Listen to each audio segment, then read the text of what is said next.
প্ৰথমতে মই নমস্কাৰ জনাইছোঁ আমাৰ সংবাদকৰ্মী দাদাসকললৈ তেওঁলোকে আজিৰ এই দিনটোত আমাৰ মাজলৈ উপস্থিত হৈছে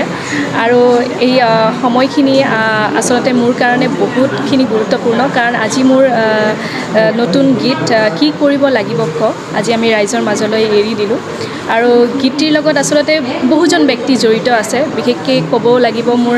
গীতটি যোনে লিখিছে আৰু সুৰ কৰিছে ৰাগ পৰাগ দা তেখেতে খুব ধুনীয়াকৈ গীতটি লিখিছে আৰু সুৰ কৰিছে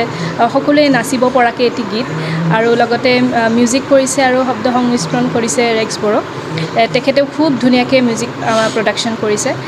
গতিকে আৰু ভিডিঅ'টোৰ কথা ক'ব গ'লে ভিডিঅ'টোত মোৰ লগত কো এক্টিং কৰিছে নীল তামুলী দা সকলোৱে চিনি পায়